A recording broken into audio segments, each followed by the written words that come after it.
Assalamualaikum warahmatullahi wabarakatuh. Halo anak-anakku yang soleh dan soleha, apa kabar? Semoga kita selalu dalam lindungan Allah Subhanahu wa Ta'ala ya. Amin. Sebelum kita mulai pembelajaran hari ini, alangkah baiknya kita mengucapkan basmalah. Bismillahirrahmanirrahim. Oke, anak-anakku sekalian, hari ini kita akan belajar fikih mengenai sholat jamak dan qashar. Oke, sebelum kita mulai pembelajaran hari ini, saya ingin mengucapkan selamat tahun baru Islam yang ke-1443 Hijriah. Semoga di tahun ini kita bisa meningkatkan ketakwaan kita kepada Allah Subhanahu wa Ta'ala dan menjadi orang yang lebih baik lagi. Amin ya rabbal alamin. Baik anak-anakku, hari ini kita akan belajar pembelajaran 2 mengenai sholat jamak dan qashar. Oke, kalian bisa buka di halaman 19. Apa itu pengertian sholat jamak? Secara bahasa, kata jamak berasal dari kata jama'ah yang artinya mengumpulkan. Sementara menurut istilah, sholat jamak berarti mengumpulkan dua sholat fardu yang dikerjakan dalam satu waktu pada sholat-sholat yang telah ditentukan. Hukum melaksanakan sholat jamak adalah dianjurkan bagi orang-orang yang memenuhi syarat-syarat sholat jamak. Dari pengertian tersebut dapat disimpulkan bahwa sholat jamak adalah mengumpulkan atau menggabungkan dua sholat dan mengerjakan dalam satu waktu, baik dalam waktu sholat pertama maupun pada waktu sholat kedua. Misalnya, menjamak sholat zuhur dan asar dikerjakan pada waktu zuhur.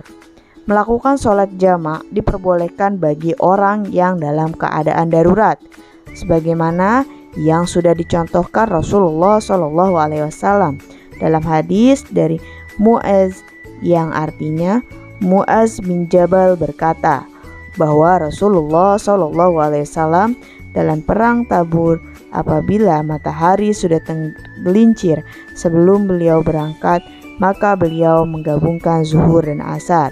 Tetapi apabila beliau berangkat sebelum tergelincir matahari, maka beliau mengakhirkan zuhur hingga tiba waktu asar.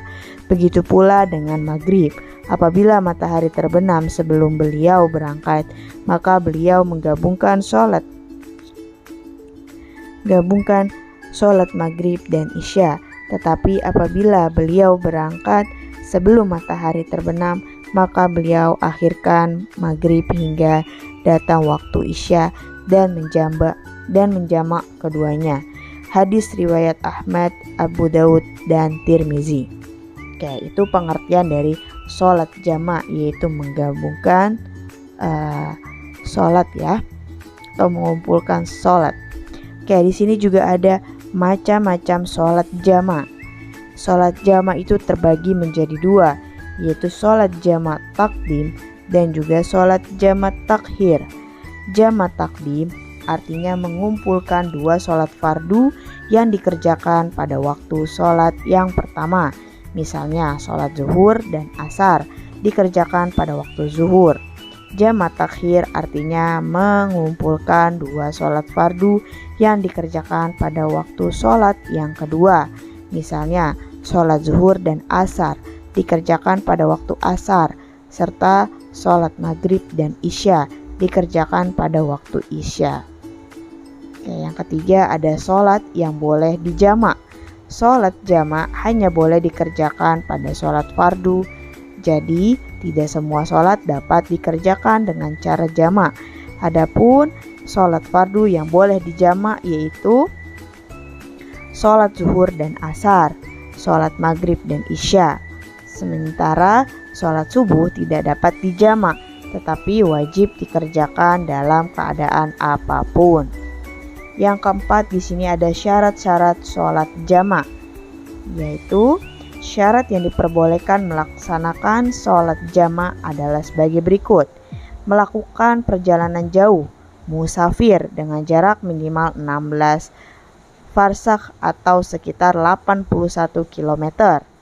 Yang B, perjalanan yang dilakukan bukan untuk tujuan maksiat seperti berjudi, mencuri, dan sebagainya.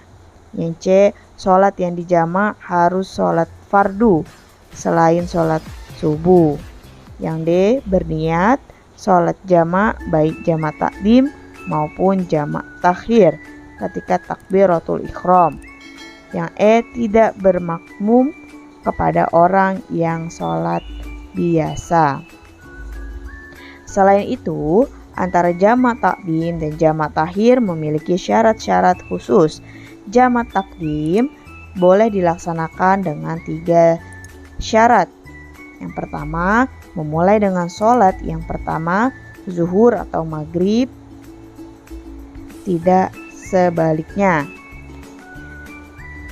Yang B, niat menjamak pada waktu sholat pertama, baik pada permulaan, pertengahan, ataupun sebelum berakhirnya sholat pertama tersebut.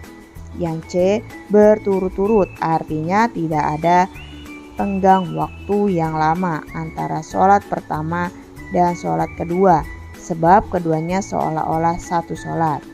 Adapun syarat jamak takhir, hanya satu yang berniat untuk mengakhirkan sholat pertama ketika hendak menjamak sholat zuhur dan asar pada waktu sholat asar, hendaknya pada waktu sholat zuhur sudah ada niat untuk melaksanakan sholat itu pada waktu asar, dan tidak ada maksud untuk meninggalkannya.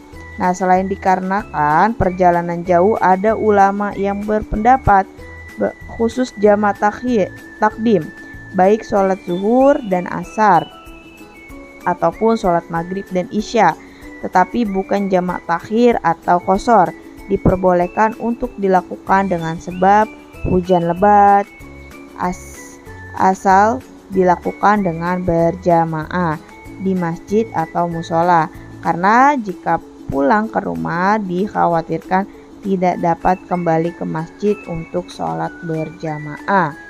Nah, itu adalah pengertian dari sholat jamak dan juga sholat yang dibolehkan di jamak dan syarat-syarat sholat jamak seperti apa.